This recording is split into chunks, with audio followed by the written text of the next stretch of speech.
Hello YouTube. Hello. It's been a while. It's been a while, definitely. I think it's been about a year since I've last uploaded. A lot's happened, to be honest. I did start recording some videos, well, another video, probably about a year ago, whilst I was in the middle of a moving house.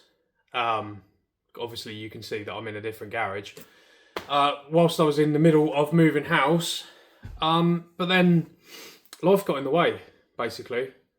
I lost motivation. I bought some other stuff that I probably shouldn't have bought, other cars and a motorbike. And the compact basically got put on hold for a little bit. But I do have a big update. So, first things first, as you can see, I am sat in a new garage at my new house.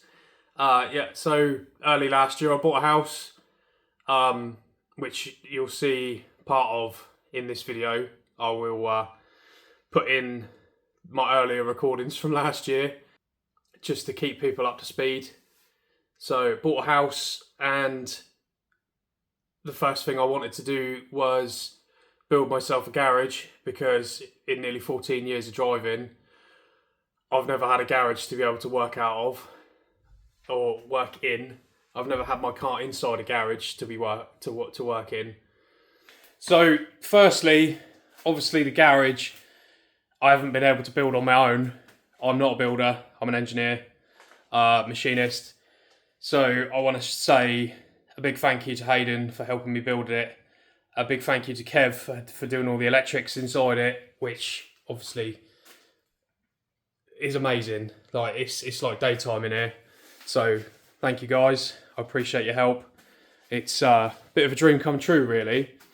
Most car guys can relate to this. I think everyone wants a garage that they can work out of, and yeah,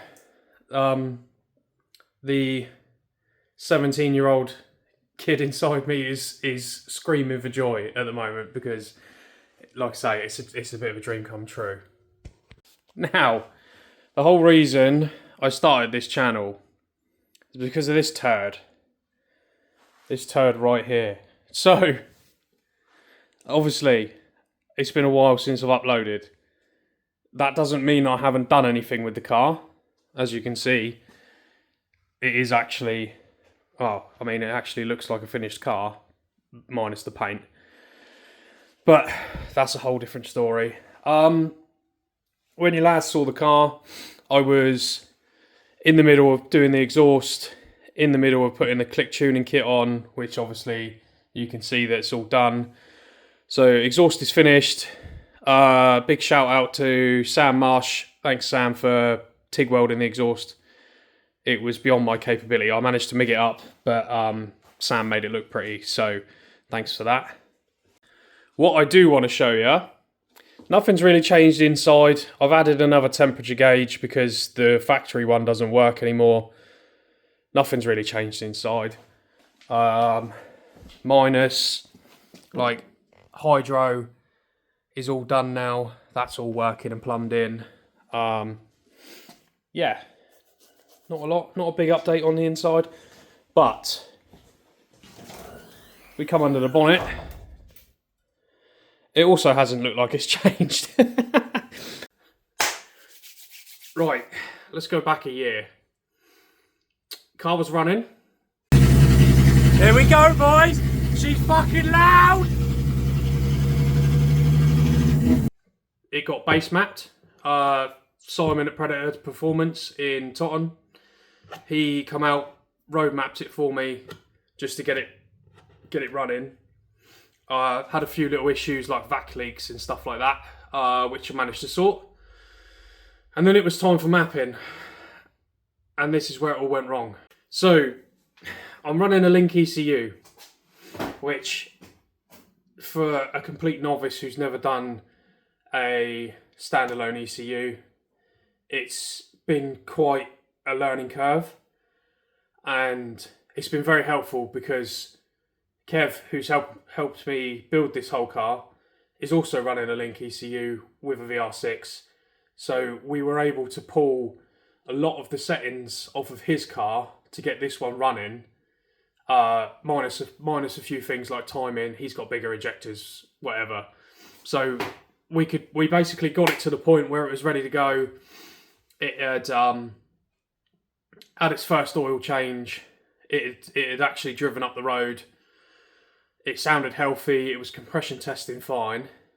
And now that it's base mapped, it runs a lot better, runs a lot smoother. So basically, the next step is to trim this bit because the wheel's touching it. Trim the front splitter because the wheel's touching it when it's on lock.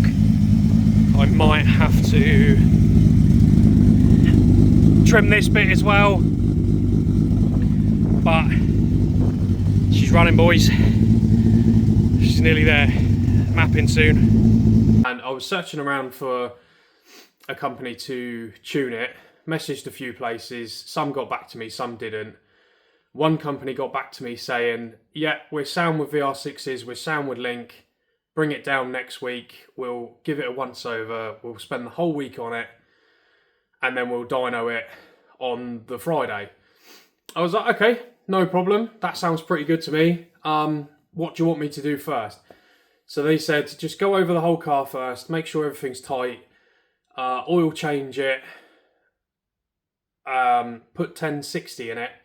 And I was already like, well, I'm still running mineral oil. I'm still in the running in process. So I said this to them, yeah, that'll be fine. We'll run it in on the dyno, we'll do an oil change, and then we'll start turning it up. I was like, okay, well, that sounds promising. So loaded it up, drove it all the way down there. It was, 2.5 hours each way, something like that. Dropped it down there on a Sunday. And then got a message on the Monday morning. The car's ready for the dyno. And I was thinking to myself, that's not good. Like, this is already sort of a bit of a red flag. Like, you said to me that it's going to be a week. The car will be on the dyno at the end of the week. And they come back and they said, yeah, well, we've checked over everything. We've got it hot. We've run it up. It seems okay. We've got some space on our dyno. We're going to do it. And I was like, okay, fair enough. Bearing in mind, they'd had the car about literally 24 hours at this point. So they sent me a couple of videos of it on the dyno. It was pissing cooling out. They were like, you need to change the expansion tank once the dyno session's done.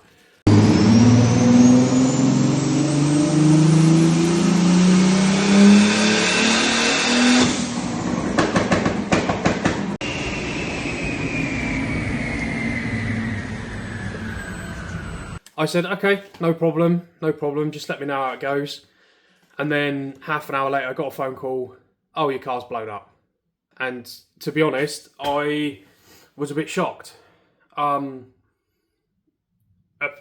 They claimed that they thought it had shat a piston ring and one of the pistons had seized up in the bore because it was getting hard. It was basically getting hard to crank over and start. Sent me a video, and it didn't sound like anything was wrong. They said, when can you come and collect it? I said the end of the week, like we'd arranged. So they had the car for a whole week, sat outside their unit for a week, not doing anything. And obviously I was losing my mind a bit because they'd already charged me for whatever they'd done, and I'd paid a lot of money, not only in transport costs, but actual tuning costs. And my car had blown up in less than 24 hours. So I went down there. They weren't very helpful. They didn't really seem very interested with the car. They basically washed their hands of it, packed it up on the trailer and sent me on my way. I'm not going to name the company. I'm guessing a few people sort of already know who it is or have an idea of who it is. I'm not going to say where it is either, but I'm just going to say it's about 2.5 hours from Southampton. So anyway, got the car back. It it ran absolutely fine loading onto the trailer, ran absolutely fine coming off the trailer. And so I thought, oh, okay, maybe it's just like dropped a valve or something, and it's you know, just not very healthy, and it's not running to 100%. So pulled it apart, compression tested it. Compression was low on 2 of 6 cylinders, which is never a good sign. Bearing in mind the engine had less than 50 miles on it, it only had idling miles on it, which is fuck all. Anyway, so I dropped the oil. Oil was a bit shimmery, had a couple of flakes in it, which obviously not a good thing. Ended up pulling the entire engine out, because at that point it was basically the engine was toast. So pulled the engine out, took the sump off, full of metal, completely full of metal. It was fucked. Didn't find anything wrong with the head. Head was okay. Took the head off. Top of the pistons looked okay. All the bores looked okay. There was no scoring in the bores or anything like that. So cylinders 2 to 6 are absolutely fine. Cylinder 1 on the other hand, which is on this car right at the front, ended up doing this, which is less than ideal. So it looks like it's starved of oil and sent a bearing underneath the other bearing and basically welded itself to the crank, which I don't know whether that was, bearing in mind I built this engine, me and Kev built this engine, we checked everything, checked all the tolerances of everything. I even bought some measuring equipment, as you've seen in previous videos, just to do this job, which I've not used since. And yeah, engine blew up. So I don't know whether that's down to it not being run in properly. I think it is. I think it's not. It's down to just being put on the dyno and sent, to be honest, which I'm still pretty bitter about. A year down the line, I'm not very happy about. But when someone's got your car and they're demanding money, otherwise you won't get your car back, it's kind of you're kind of fucked, really, aren't you? So yeah, pulled the engine out. Luckily, the block was okay, so ended up buying some oversized Wiseco pistons and scavenging some rods and a new crank out of a spare engine that we had sitting around. And luckily, we've got Saunders engine builders literally 5 miles away from the house. Sent it straight up there. They've rebuilt the bottom end, oversized pistons. So it's basically it's a near enough a forged bottom end now.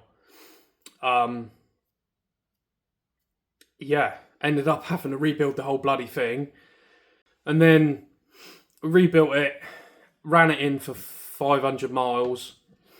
Still low on compression, so we thought it was a vac leak. Changed a load of vac hoses. We thought it was a throttle body. Changed the throttle body. Then we thought it was a brake booster, because it was running low. It had like low vacuum on everything. Like it would not hold a vacuum to save its life. Compression tested it again, and we narrowed it down to the head. So we spent an evening taking the head off. I drove up to Andover at 10 o'clock at night to pick up a head, and me and Kev changed the head on my driveway at 3 o'clock in the morning. Got it running again, and it ran really sweet, actually.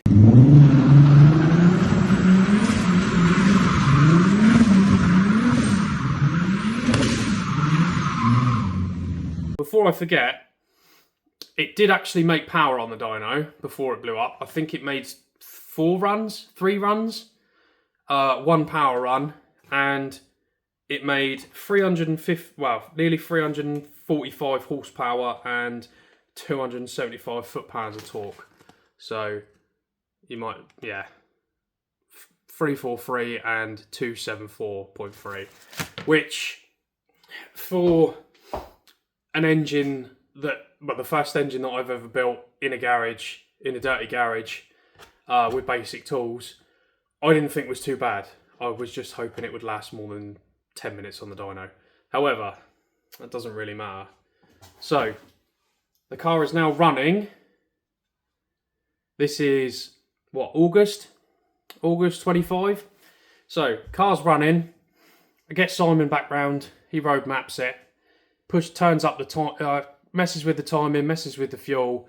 Basically, he said that the company that mapped it before done a fucking shit job. They had the timing 180 degrees out. Brilliant.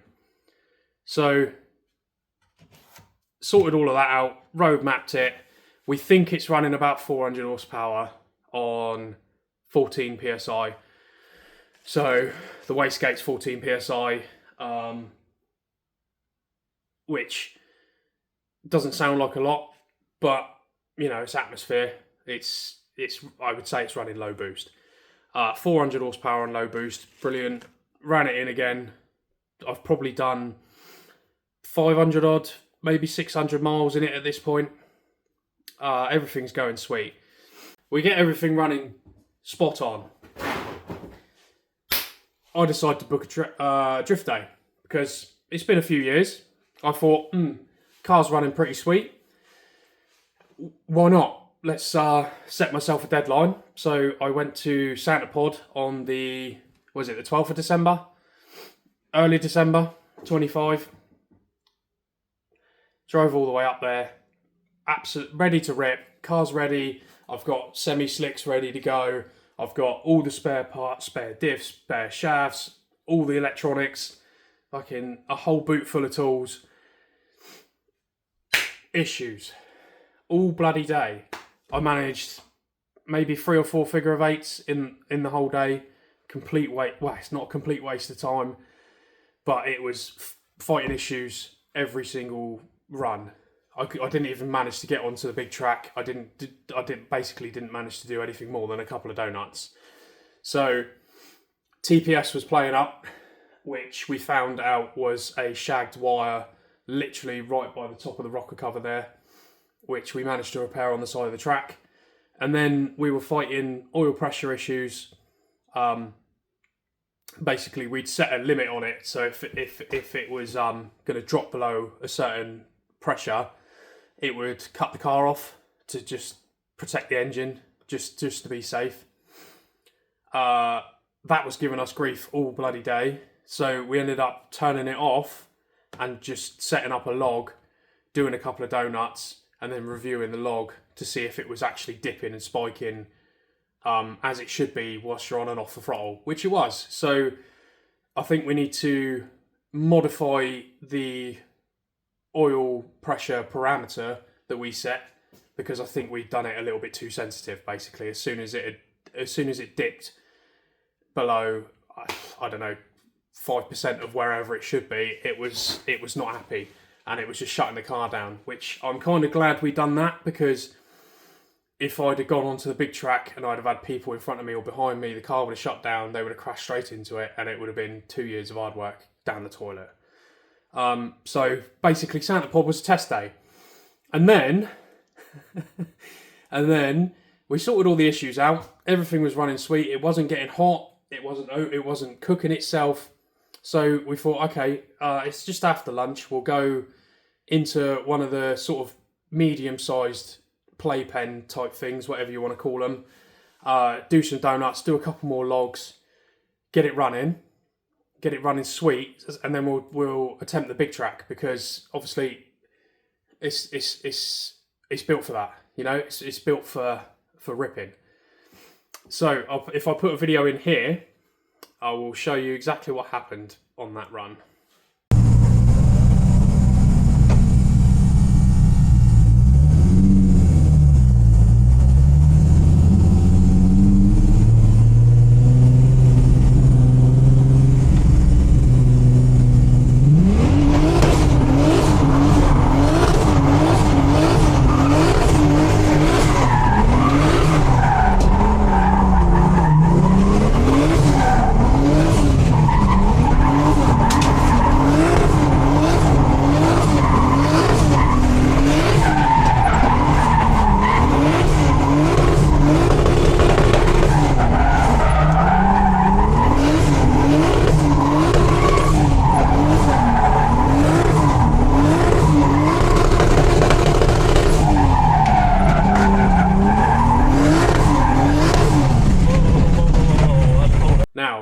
first things first, I want to say, doesn't it sound good?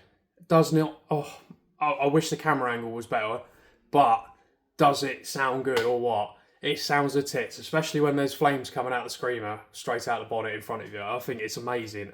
It's such a distinctive sound. The VR6 is one of the best sounding engines, in my opinion, ever. It just sounds grunty. It sounds like it wants to kill you straight away, which is amazing.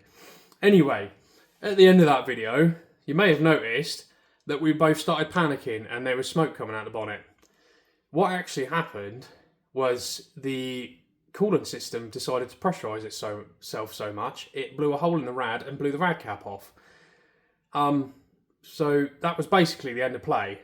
We'd driven up there, managed 3 or 4 runs, broke down every time, and then blew the radiator up right at the end. So it was a bit of a wasted day, to be honest. But it gives me a good baseline to... I know where the car is, I know how it drives really nice, compared to my last compact and other drift cars that I've had, basically because everything's brand spanking new on it, and it's done bugger all miles. But it drives really nice, it's really predictable, it's got bags of power, it sounds a tits, it looks pretty cool. Maybe that's just me being biased, but I think it looks pretty cool. It could desperately do with paint. But yeah, and then since December, I've been building this bastard that we're sat in. So, well, before December, but the real push has been basically since December, which I'm now sat in. It is now April, early April 26. Like I say, I appreciate it's been a year. Probably people aren't really interested anymore, but I've got the urge over the last few days to make a bit of a video and explain what's going on, because I do get the odd message where people are like, what's going on with the car?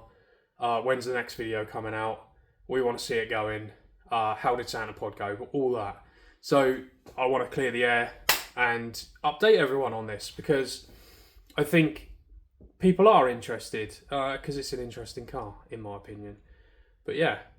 So, if we come to the car, I have since Santa Pod changed to a really beefy Mishimoto rad, which I had to custom mount because it was too big. You probably can't see it, but I've made custom bottom mounts, custom top mounts for it. Got my good friend Isaac at work to make me up a fan shroud for it, which fits fucking spot on. Obviously there's a little gap there, but it's just touching on the welds. Changed the fan, 16-inch fan, which works spot on. Had this running yesterday, got it up to temperature. The fan drops the temperature straight away as soon as it comes on. Changed to an external res, changed a few of the pipes around, added a few pipes. Nothing too exciting. Took it out for a rip last night. And this is where the problems happen again. So, what I think happened at Santa Pod when we blew the rad up and it basically shat all its coolant everywhere, I think it blew the head gasket at the same time. But we didn't know that because the car was still running, it was still driving fine, it sounded healthy, there was no smoke coming out of it. So I thought, let's just, I'll change the coolant system, because that's what you do when you blow a rad, don't you? You just change the coolant system and hope for the best. So we took it out last night and went up the bypass by my house. Temperature's holding fine. There's no warning lights on the dash. There's no warning lights on the laptop. We got it plugged into the link just to see if there's any error codes come up, see if anything fails, see if anything rattles itself to death. It didn't do that. After not driving for 4 months, having no coolant in it for 4 months, it drove really nice. So we started pushing it, got up to about 7,000 RPM. It fucking rips, mate. I'm telling you, out of all the cars I've had like 30 odd cars. I think I'm on like 35 or something like that. This is the most exciting, scary, thing I've ever had, because it's just a complete unknown. It's a Volkswagen engine in a E36. Like, that's just not a thing. Unless you're an American and you're well into your 180s or your 07Ks, which I've seen quite a few people do, which looks very cool. So, 7,000 RPM, car's absolutely blowing, it's fucking sick. Poof, white smoke. Loads of white smoke out the arse end of it. Oh shit, turn it straight off. Have a look, lost all of its coolant, there's oil in the coolant. Head gasket. So, ended up having to get it towed home again. This is probably the 5th or 6th time I've taken it out and ended up getting towed home, because it's just every single fucking thing on the car wants to break one after the other. So you fix one thing, the next thing breaks, even though everything's brand new.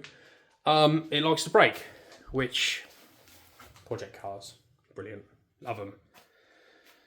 So yeah, head gasket's gone, and it's really, it's annoyed me.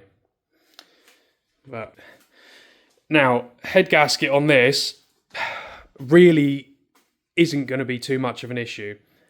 We've had this engine in and out of the car loads of times. We've had everything off. We've changed the head already in the last 6 months. I reckon if I had all the parts here, I could probably do it in an afternoon. It's pretty good going. It's like, especially for an amateur who doesn't really know what he's doing. I kind of do know what I'm doing, but it's a lot of undertaking just to get a car that shouldn't be a thing, really. But you start building these things, you just can't stop, really, because at the moment it's not worth a wank if it don't work. So next up, head gasket, and then I'm hoping I can get it back on the dyno. I think once the head gasket's done and everything's sound on it, which I don't know how long that's going to be. Hopefully, I've ordered a head gasket, so that should be soon. Once everything's sound on it, I'd like to get it back on the dyno, on a proper rolling road, get it properly dynoed. Because now you can actually give it some shit and turn up the boost. I reckon, so Simon the tuner reckons we should see 18 to 20 PSI out of it, which by my calculations should be about 500 horsepower, give or take. So I reckon 500 horsepower out of a E36 compact from 1996 that I've built on a driveway / garage would be an absolute menace. And the good thing is it's still road legal. So I say it's road legal. It's insured, it's taxed, it's MOT'd. So 500 horsepower out of one of these on the road, I think it's going to be a good fun. Definitely. I realise as well, it's been a year and I still don't have a decent camera set up. I'm still filming this off my phone with a little tripod handheld thing, and the microphone quality is probably pretty shit. I have got another camera. I have got a microphone. I just don't know where they are at the moment. I think they got packed up in the house move and they're in a box somewhere, probably up in the loft. But I will dig them out. Hopefully the audio quality is still okay in this video. And if I decide to actually upload this video, I hope the audio quality and the video quality in the next video is even better. So I appreciate if you've stuck around this long. I appreciate you watching the whole video. I know it's been a lot of me waffling and nothing's really happened with the car apart from it blowing up and breaking a bunch of times. I'd appreciate it if you have any thoughts on it. If you want to comment on it, let me know. If you want to know anything about it, let me know. A bit of a thumbs up would be quite nice. I'm trying to. I've got the urge to get back into the old YouTube now. So a bit of help on the old YouTube side would be nice. But yeah, hopefully, I always say hopefully, the next video, you should actually see me fixing it and it actually fucking working for a change, because at the moment it's been 20 videos of me just stood in my garage or on my driveway like a tit, basically, and the car's broken or something else needs fitting onto it, or, you know, we've got an issue with it or something like that. So I'm really hopeful now that I've got this space to work in, and I can work in it in the dark, I can work in it in the rain, in the cold, because I've got heaters in here and it's nice and dry. Hopefully the next video will actually be a bit less of me chatting shit and annoying people with my horrible voice, and a bit more of me giving it the beans and showing you what it can actually bloody do. So I will catch you in the next video. Stick with me. It's nearly done. It's just fucking project cars, man, honestly.